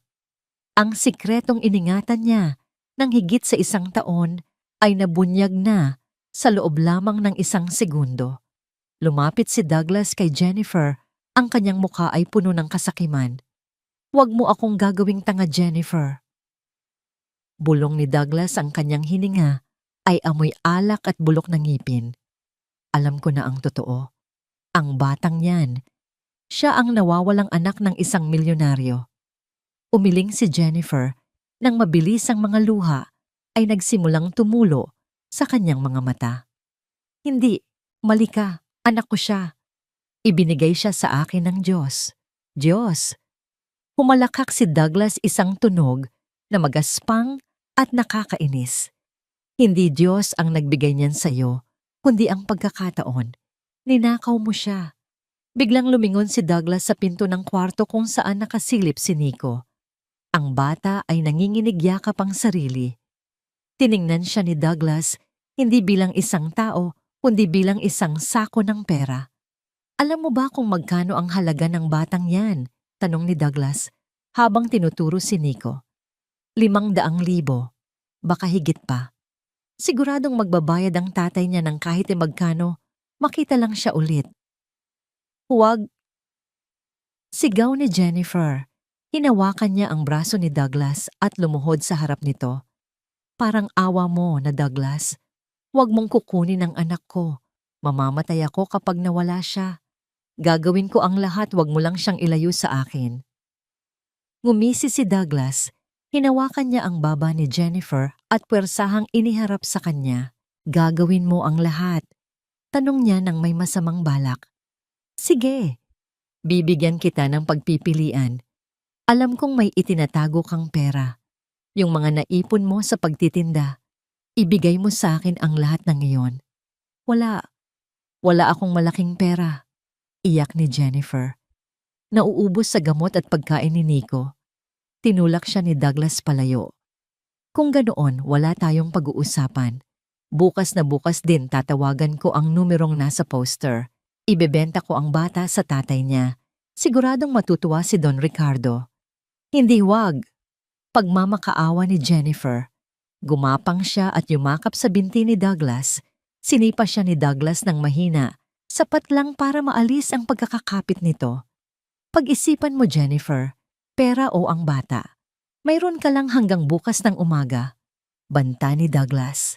Pagkatapos ay tamad na naglakad si Douglas patungo sa lumang sofa sa sala. Ibinagsak niya ang kanyang mabigat na katawan doon at ipinatong ang mga paa sa maliit na mesa. Dito ako matutulog ngayong gabi, sabi ni Douglas habang pumipikit yakap ang bote ng gin na nakuha niya kanina. Kailangan kong bantayan ang tiket ko sa loto. Baka kasi itakas mo siya. Naiwan si Jennifer na nakalugmok sa sahig umiiyak ng walang tunog. Tumingin siya kay Nico na ngayon ay umiiyak na rin sa takot. Naisip niya si Mia na nakakulong pa rin sa bodega. Ang mundo ni Jennifer ay gumuguho na. Alam niyang tototohanin ni Douglas ang banta nito. Kapag nalaman ng mga pulis ang ginawa niya, makukulong siya at mawawala si Nico sa kanya habang buhay. Dahan-dahang tumayo si Jennifer. Pinahid niya ang kanyang mga luha. Tumingin siya kay Douglas na nagsisimula nang humilik sa sofa. Ang alak ay mabilis na umepekto sa lalaki. Isang desperadong plano ang nabuo sa isipan ni Jennifer. Hindi siya papayag na makuha ni Douglas si Nico. Hindi rin siya papayag na makuha ito ni Ricardo. Kailangan nilang umalis. Ngayong gabi, nilapitan niya si Nico at niyakap ito ng mahigpit. Mag-impake ka ng damit, anak. Bulong niya sa tainga ng bata. Aalis tayo. Pupunta tayo sa lugar na hindi nila tayo mahahanap. Habang abala si Jennifer sa paglalagay ng mga damit sa isang malaking bag, nakatingin naman si Nico sa pinto ng bodega sa ilalim ng hagdan. Mama, paano si Ate Mia? Tanong ng bata. Natigilan si Jennifer. Tumingin siya sa nakakandadong pinto ng bodega. Alam niyang magiging pabigat si Mia. Masyado itong matalino, masyadong maraming tanong. At alam niyang kakampi ito sa mga kaaway. Iiwan natin siya. Malamig na sagot ni Jennifer. Mas ligtas siya dito. Ngunit sa loob ng bodega, gising na gising si Mia. Nakadikit ang kanyang tainga sa pinto. Narinig niya ang lahat ang banta ni Douglas, ang plano ng kanyang ina. Alam niyang nasa panganib si Nico. At alam niyang siya lang ang makakapigil sa tuluyang pagkasira ng buhay ng kapatid niya. Ang gabi ay balot ng lagim. Sa labas ang kalangitan ay nagngangalit nagbubuhos ng ulan na tila galit ng mga Diyos na gustong hugasan ang dumi ng tondo. Ang hangin ay humahampas sa mga yero ng bubong, lumilikha ng ingay na sumasabay sa dagundong ng kulog. Sa loob ng masikip na bodega, sa ilalim ng hagdan si Mia, ay hindi mapakali. Ang bawat minutong lumilipas ay parang nababawasan ang oras ng buhay ni Nico. Narinig niya ang mabibigat na hilik ni Douglas mula sa sala, isang tunog na parang ungol ng isang busog na hayop. Narinig din na niya ang mabilis na mga yabag ni Jennifer sa itaas, ang tunog ng pagbubukas sara ng mga zipper ng bag at ang mahinang pagkausap nito sa sarili. Aalis na sila, bulong ni Mia sa dilim. Kapag naitakas ni Mama si Nico, hindi na sila makikita ng tatay niya kahit kailan. Kailangan niyang kumilos. Ngayon na. Kinapa ni Mia ang paligid sa gitna ng kadiliman. Ang kanyang mga kamay ay tumama sa mga lumang dyaryo, sirang payong at mga kinakalawang na tools. Napahawak siya sa isang manipis na piraso ng bakal, isang lumang distornilyador na may bungi na ang dulo. Gumapang siya palapit sa pinto. Dahil lumana ang bahay, ang kahoy ng hamba ay marupok na at inaanay. Isiniksik niya ang dulo ng bakal sa pagitan ng seradura at ng kahoy. Pinilit niyang itulak ito. Masakit sa palad ang bakal at ang kanyang mga daliri ay namamanhid na sa lamig, ngunit hindi siya tumigil. Isang matinis na tunog ng nababaklas na kahoy ang narinig niya. Huminto siya at pinigil ang hininga. Nakinig siya sa labas. Nagpatuloy ang paghilik ni Douglas. Ang ingay ng ulan sa bubong ay naging kakampi niya, tinatakpan ng tunog ng kanyang pagtakas. Sa huling puwersa, bumigay ang lumang tornilyo ng seradura. Dahan-dahang bumukas ang pinto. Sumilip si Mia. Ang sala ay madilim, tanging ang kidlat mula sa bintana ang nagbibigay ng panandaliang liwanag. Nakita niya si Douglas na nakabulagta sa sofa, ang isang braso ay nakalaylay sa sahig katabi, ang halos ubos na bote ng gin. Dahan-dahang lumabas si Mia. Ang kanyang mga paa ay walang sapin, maingat na tumatapak sa sahig upang hindi lumikha ng ingay. Gusto niyang umakyat, gusto niyang kunin si Nico. Humakbang siya palapit sa hagdan, ngunit natigilan siya nang marinig niya ang boses ni Jennifer mula sa kwarto. "Huwag kang iiyak, Nico. Mabilis lang ito. Dadalhin kita sa malayong lugar kung saan tayo lang dalawa." Ang boses ni Jennifer ay puno ng desperasyon, ngunit gising na gising ang diwa nito. Kung aakyat si Mia, siguradong magkakagulo. Magigising si Douglas. Hindi niya kayang labanan ang dalawang matatanda. Mabibigo lang siya at lalong mapapahamak si Nico. Tumulo ang luha ni Mia habang nakatingin sa hagdan. Masakit ang desisyong kailangan niyang gawin. Kailangan niyang iwan si Nico pansamantala upang mailigtas ito ng tuluyan. "Babalik ako, Nico. Pangako." Bulong niya sa hangin. Tumalikod si Mia at tumungo sa bintana sa kusina. Ito ang tanging bintana na sira ang kandado at pwede niyang buksan mula sa loob. Dahan-dahan niya itong iniangat.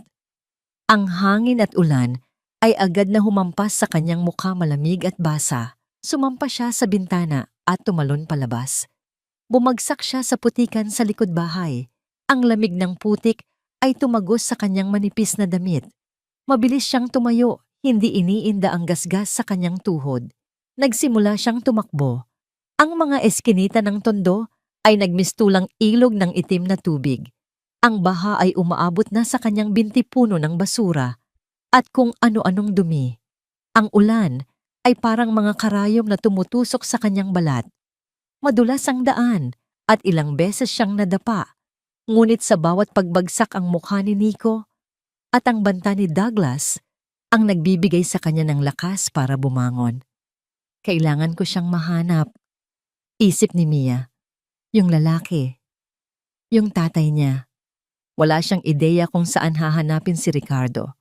Ang tanging alam niya ay ang direksyon kung saan nakaparada ang sasakyan nito noong una silang nagkita sa may bukana ng main road malapit sa lumang gasolinahan. Tumakbo siya ng tumakbo. Ang kanyang hininga ay kapos na kapos na. Ang kanyang puso ay parang sasabog. Nakakita siya ng mga lasing sa kanto na sumisigaw sa kanya, ngunit hindi siya lumingon. Ang takot ay naging gasolina niya.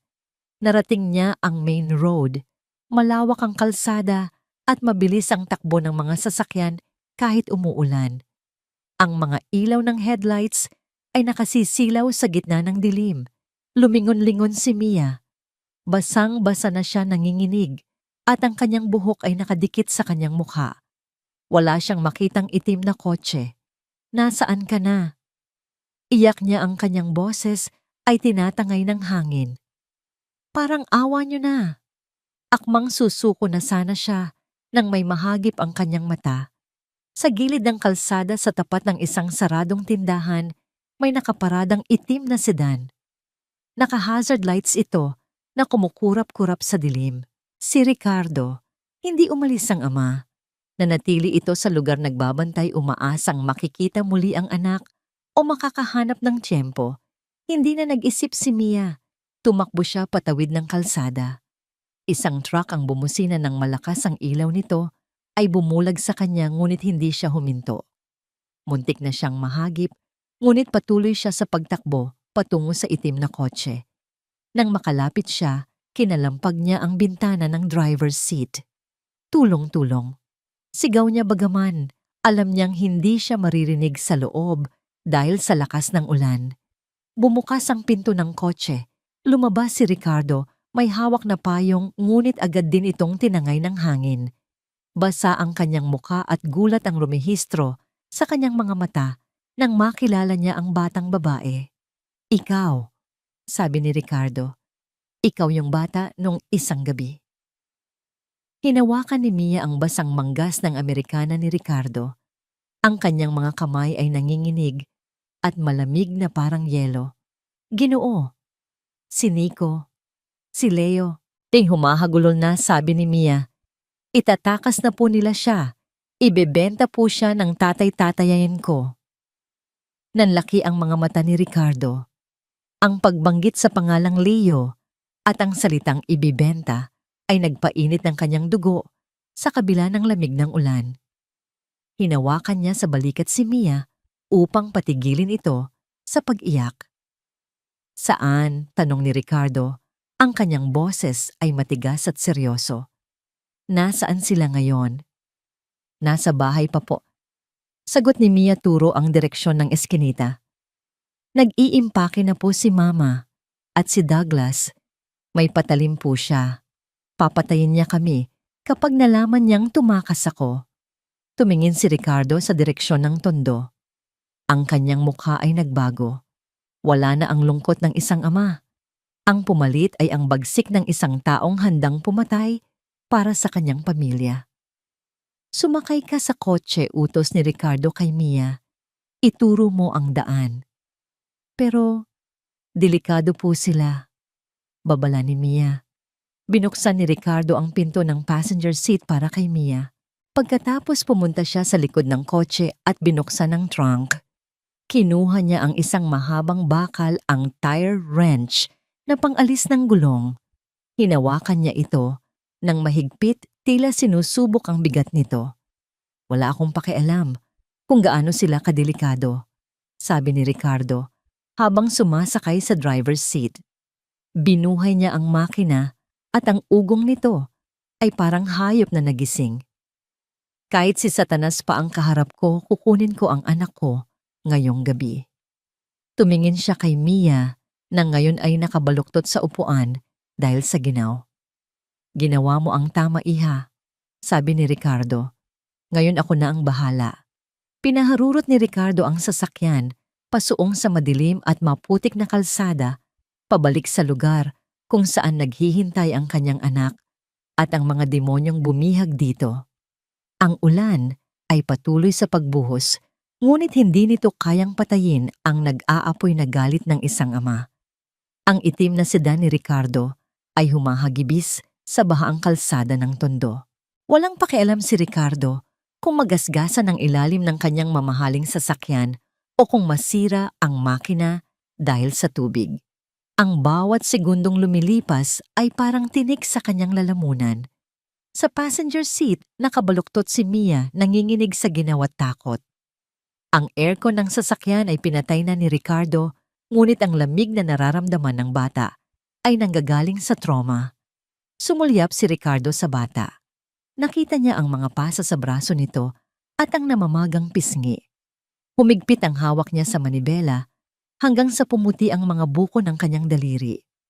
Ang kanyang mga ugat sa leeg ay lumilitaw sa tindi ng pagpipigil sa galit. Malapit na tayo, madiing sabi ni Ricardo. Ang kanyang boses ay mababa, ngunit puno ng panganib. Huwag kang mag-alala. Ito na ang huling gabi na masasaktan kayo. Sa kanyang isipan, hindi na siya ang respetadong negosyante. Siya ay isang amang handang pumatay. Ang bakal na tire wrench sa tabi ng kanyang upuan ay tila tumatawag sa kanyang kamay. Samantala, sa loob ng barong-barong ang kapayapaan ay isang panaginip na lamang. Nagising si Douglas dahil sa malamig na hangin na umiihip sa sala. Ang epekto ng alak ay naroon pa rin na nagpapasakit sa kanyang ulo at nagpapabagal sa kanyang kilos. Bumangon siya, kinakamot ang tiyan at napatingin sa bintana sa kusina. Bukas ito. Ang kurtina ay basang-basa at humahampas sa dingding dahil sa hangin. Kumunot ang noo ni Douglas. Ang kanyang instinct bilang isang kriminal ay biglang nabuhay. Mabilis siyang tumayo at tumakbo patungo sa bodega sa ilalim ng hagdan. Nakita niyang sira na ang seradura ng pinto. Binuksan niya ito ng padabog. Wala si Mia. Walang hiyang bata. Sigaw ni Douglas. Ang kanyang boses ay dumagundong sa buong bahay, tinatalo ang ingay ng ulan. Alam niyang tumakas ito para magsumbong. Alam niyang anumang oras ay darating ang mga pulis o ang tatay ng batang nasa poster. Ang kanyang plano na pagkakitaan ng bata ay nasa panganib. Ang takot na makulong ay mabilis na napalitan ng marahas na galit. Umakyat siya sa hagdan, ang bawat hakbang ay mabigat at padabog. Sa kwarto, natataranta na si Jennifer sa pag-iimpake. Halos mapuno na ang malaking bag ng mga damit. Si Nico ay nakaupo sa kama, yakap ang kanyang mga tuhod at umiiyak ng walang tunog. Bumukas ang pinto ng kwarto nang napakalakas tumama ang hawakan nito sa pader at nag-iwan ng marka. Douglas? Gulat na tanong ni Jennifer. Hindi sumagot si Douglas. Lumapit siya kay Jennifer at hinablot ang buhok nito. Aray Douglas, nasasaktan ako. Sigaw ni Jennifer. Saan mo pinapunta ang anak mo? Bulyaw ni Douglas sa mukha ng babae. Ang kanyang mga mata ay nanlilisik at namumula. Tumakas si Mia at siguradong alam mo yon. Hindi. Hindi ko alam. Sagot ni Jennifer habang pilit na tinatanggal ang kamay ng lalaki sa kanyang buhok. Nakakandado siya. Ikaw ang may hawak ng susi. Sinungaling. Sinampal ni Douglas si Jennifer ng buong lakas. Tumalsik ang babae at bumagsak sa ibabaw ng mga nakatuping damit sa kama. Napasigaw si Nico sa takot. Huwag po, huwag niyong saktan si Mama. Iyak ng bata. Binalingan ni Douglas si Nico. Sa paningin ng lalaki ang batang ito, ang ugat ng lahat ng kamalasan niya. Sa kanyang lason na isipan, kung hindi dahil sa batang ito, hindi magkakaganito ang buhay niya. Hindi siya matataranta at hindi siya manganganib na makulong. Ikaw nasalot ka. Sigaw ni Douglas. Hinablot niya ang maliit na braso ni Nico at marahas na hinila ito patayo mula sa kama. Napasigaw ang bata sa sakit dahil sa higpit ng hawak ng lalaki. Para siyang manyika na walang laban sa kamay ng isang higante. Bitawan mo siya. Hiyaw ni Jennifer. Ang kanyang takot ay napalitan ng bangis ng isang ina. Sumugod siya at kinalmot ang mukha ni Douglas gamit ang kanyang mahahabang kuko. Napabitaw si Douglas kay Nico dahil sa hapdi. Napahawak siya sa kanyang pisngi na ngayon ay dumudugo na. Tumingin siya kay Jennifer, ang kanyang mga mata ay puno ng purong demonyo. Ganoon ba gusto mo ng gulo-ungol ni Douglas? Dumukot siya sa kanyang bulsa at inilabas ang isang luma ngunit matalas na balisong. Iwinasiwas niya ito at itinutok kay Jennifer. Kuminang ang talim ng kutsilyo sa ilalim ng madilim na ilaw ng kwarto. Napaatras si Jennifer, nakataas ang dalawang kamay bilang pagsuko. Mabilis na gumapang si Nico sa likuran ng kanyang ina, nanginginig at humahagulhol. Ilabas mo ang pera, Jennifer. Sigaw ni Douglas habang papalapit. Alam kong may itinatago ka. Ibigay mo sa akin ang lahat ng ipon mo o hiwain ko ang lalamunan ng batang yan sa harap mo. Wala akong pera. Pagmamakaawa ni Jennifer. Naubos na sa gamot. Parang awa mo na Douglas. Aalis na kami. Hinding-hindi mo na kami makikita. Sinungaling. Sinipa ni Douglas ang isang aparador sa galit. Ang tunog ng nababasag na kahoy at salamin ay nagpayanig sa kwarto. Kung wala kang pera, pakikinabangan ko na lang ang bata. Banta ni Douglas. Akmang susunggaban niya muli si Nico nang marinig nila ang isang malakas na preno ng sasakyan sa labas. Screech! Sinundan ito ng malakas na kalabog ng pinto ng kotse. Natigilan si Douglas. Tumingin siya sa bintana. Ang ilaw ng headlights ng kotse ay tumatagos sa manipis na kurtina na nagbibigay liwanag sa alikabok sa hangin. Sa labas, bumaba si Ricardo sa kanyang sasakyan. Ang ulan ay humahampas sa kanyang mukha, ngunit hindi niya ito nararamdaman. Ang tanging naririnig niya ay ang iyak ng kanyang anak mula sa loob ng bahay. Ang tunog na yon ay parang gasolina na ibinuhos sa apoy ng kanyang galit. Tumingin siya kay Mia na nasa loob ng kotse. Ilak mo ang pinto. Utos ni Ricardo sa bata. Huwag na huwag kang lalabas hanggat hindi ko sinasabi. Tumango si Mia, ang kanyang muka ay nakadikit sa bintana, puno ng takot. Hinawakan ni Ricardo ang tire wrench ng mahigpit. Ang bakal ay mabigat at malamig sa kanyang kamay. Naglakad siya patungo sa pintuan ng barong-barong. Ang kanyang mga hakbang ay hindi nagmamadali. Ang mga ito ay mabibigat at sigurado, tulad ng paglapit ng kamatayan. Sa loob naramdaman ni Douglas ang panganib. Hinawakan niya ng mahigpit ang kanyang patalim at hinila si Nico palapit sa kanya, ginagawang pananggalang ang bata. Ang talim ng kutsilyo ay nakadikit sa leeg ni Nico. Subukan mong pumasok. Bulong ni Douglas sa pinto, bagaman hindi siya naririnig ni Ricardo. Subukan mo lang.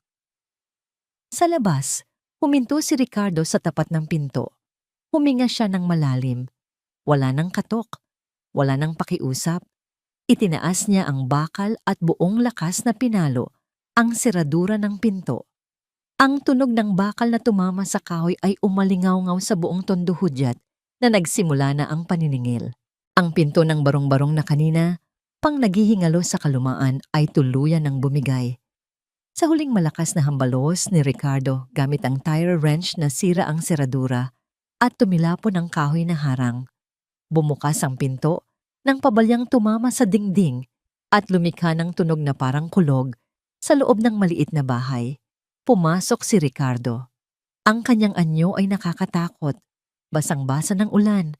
Ang kanyang mamahaling damit ay gusot at putikan. At ang kanyang mga mata ay naglalagablab sa puot. Hawak niya ang bakal sa kanyang kanang kamay, handang gamitin ito sa sino mang haharang sa kanya. Ngunit natigilan siya sa kanyang nakita. Sa gitna ng magulong sala, nakatayo si Douglas. Ang kanyang braso ay nakapulupot ng mahigpit sa leeg ni Nico. Ang dulo ng balisong ay nakadiin sa tagiliran ng bata. Si Jennifer ay nakaluhod sa sahig, umiiyak, at nakataas ang mga kamay, nagmamakaawa. "Huwag kang gagalaw!" sigaw ni Douglas. Ang kanyang boses ay garalgal, halatang desperado, at lalong pinapahamak ng alak at takot. Isang hakbang pa, itutumba ko ang batang to. Naramdaman ni Ricardo na huminto ang kanyang puso. Ang kanyang anak si Leo ay nasa bingit ng kamatayan. Nakita niya ang takot sa mga mata ng bata, ang panginginig ng maliit nitong katawan, at ang pag-agos ng luha sa pisngi nito. "Bitiwan mo siya," utos ni Ricardo. Ang kanyang boses ay mababa, halos pabulong, ngunit ito ay puno ng awtoridad na nagpalamig sa hangin sa loob ng kwarto. "Wala kang laban dito. Paparating na ang mga pulis." "Wala akong pakialam sa pulis," bulyaw ni Douglas. Mas idiniin niya ang patalim. Napapikit si Nico sa sakit. "Kung makukulong ako, dadalhin ko kayo sa hukay." Habang nakatutok ang atensyon ni Douglas kay Ricardo, dahan-dahang gumalaw si Jennifer. Tumingin siya sa kanyang anak, ang batang minahal niya sa maling paraan. Nakita niya ang takot ni Nico. Sa sandaling iyon, ang kanyang pagkahibang ay nabasag at napalitan ng isang malinaw na desisyon. "Douglas, tama na," bulong ni Jennifer. Biglang sumugod si Jennifer. Sinunggaban niya ang braso ni Douglas na may hawak ng patalim. "Takbo, Nico, takbo!" sigaw ni Jennifer habang nakikipagbuno sa lakas ng lalaki. Dahil sa gulat, lumuwag ang hawak ni Douglas.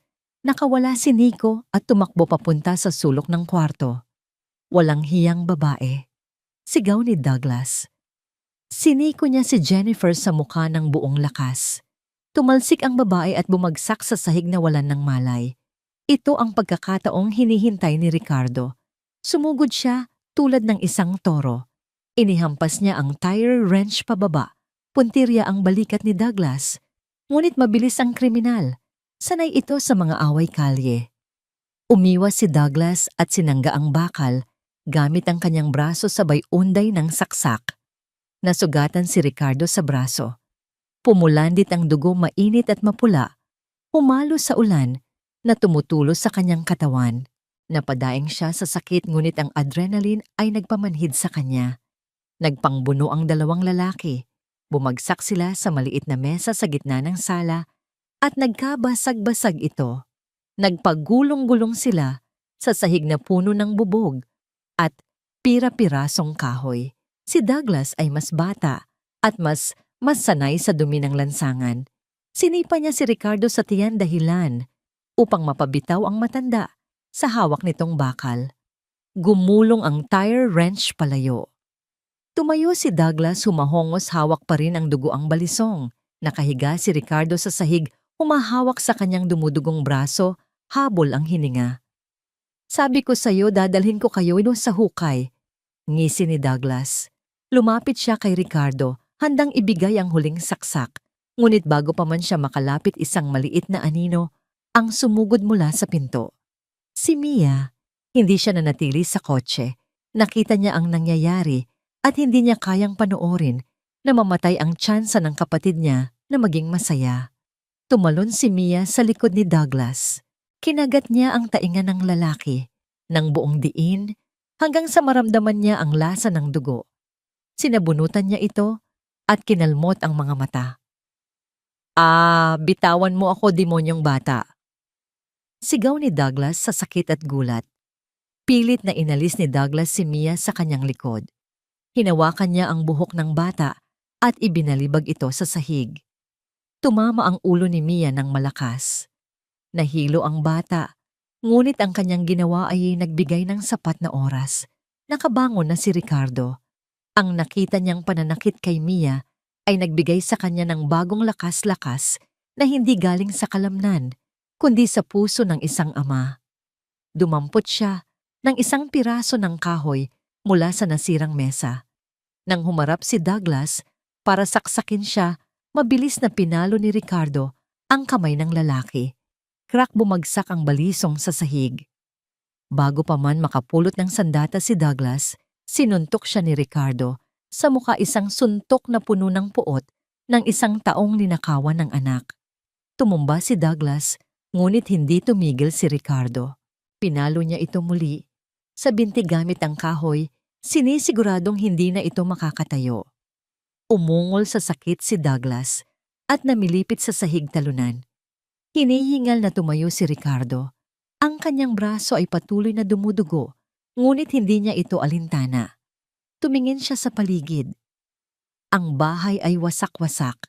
Si Jennifer ay nakabulagta sa isang tabi, unti-unting nagkakamalay, habang hawak ang kanyang namamagang panga. Si Mia ay nakahiga malapit sa sofa, pilit na ibinabangon ang sarili, kahit hilong-hilo. Binitawan ni Ricardo ang piraso ng kahoy. Ang dugong tumutulo mula sa kanyang braso ay humahalo sa putik sa sahig, ngunit wala na siyang pakialam sa sakit. Ang kanyang mga mata ay nakatuon lamang sa isang direksyon sa sulok, kung saan nakasiksik ang isang batang nanginginig sa takot. Si Nico, si Leo. Dahan-dahang lumapit si Ricardo. Ang kanyang anyo ay nakakatakot, puno ng dugo, putik at pasa, kaya't lalong sumiksik ang bata sa dingding takot. Nasaktan siya ng estranghero. Huminto si Ricardo at lumuhod. Pinantayan niya ang bata. Pilit niyang pinalambot ang kanyang boses, tinatanggal ang galit at iniiwan lamang ang pagmamahal. Leo, tawag niya ng mahina. Anak, ako ito, si Papa. Dahan-dahang nag-angat ng tingin ng bata. Tinitigan niya ang mukha ng lalaki. Sa kabila ng dumi at dugo, nakita niya ang pamilyar na mga mata, ang mga matang nakikita niya sa kanyang panaginip, ang mga matang nagbabantay sa kanya sa parke noon. Bumuka ang bibig ng bata at sa isang garalgal na boses, binanggit niya ang salitang matagal nang nawala sa kanyang dila. Papa. Tuluyang bumagsak ang luha ni Ricardo. Oo anak, nandito na ako. Hindi ka na nila makukuha ulit. Mabilis na tumakbo si Nico at yumakap kay Ricardo. Ang yakap ay mahigpit, puno ng pangungulila at takot na naipon sa loob ng mahabang panahon. Niyakap pabalik ni Ricardo ang kanyang anak. Ibinabaon ang kanyang mukha. Sa maliit na balikat nito, humahagulhol na parang bata. Sa kabilang banda ng kwarto, pinapanood ni Jennifer ang tagpo habang nakaupo sa sahig. Ang kanyang puso ay nadudurog, hindi dahil sa sakit ng katawan, kundi dahil sa katotohanang sumampal sa kanya. Nakita niya ang koneksyon ng mag-ama, isang koneksyon na kailanman ay hindi niya mapapantayan kahit anong pilit niyang iligtas ang bata. Anak ko! Bulong ni Jennifer, inaabot ang kamay sa hangin, ngunit alam niyang wala na siyang karapatan. Si Mia na ngayon ay nakaupo na at nakasandal sa pader ay umiiyak din habang pinapanood ang muling pagtatagpo. Masakit ang buong katawan niya, pero magaan ang kanyang loob. Alam niyang tapos na ang bangungot. Biglang napuno ang kwarto ng pula at asul na liwanag na tumatagos mula sa bintana. Ang tunog ng mga sirena ng pulis ay papalakas ng papalakas hanggang sa tumigil ang mga sasakyan sa tapat mismo ng bahay. Pulis! Walang kikilos. Sigaw ng mga boses mula sa labas. Pumasok ang mga nakaunipormeng lalaki, nakatutok ang mga baril. Agad nilang dinamba si Douglas na sinusubukan pang gumapang paalis. Pinusasan din nila si Jennifer na hindi na nanlaban at tulala na lamang. Habang inilalabas ng mga pulis si Jennifer, lumingon ito sa huling pagkakataon. Tumingin siya kay Nico na ngayon ay buhat-buhat na ni Ricardo. "Patawarin mo ako, Nico," bulong ni Jennifer habang dumadaloy ang luha sa kanyang pisngi. "Gusto lang naman kitang mahalin." Hindi sumagot ang bata. Isiniksik lang nito ang muka sa leeg ng kanyang ama.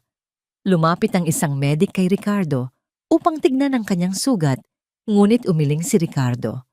"Ayos lang ako," sabi ni Ricardo. Tumingin siya kay Mia na inaasikaso ng isa pang medic. "Siya ang unahin niyo. Siya ang nagligtas sa amin." Nilapitan ni Ricardo si Mia habang karga pa rin si Leo. Inilahad niya ang kanyang kamay sa batang babae na puno ng pasa at galos. "Tayo na, Mia," sabi ni Ricardo nang may ngiti.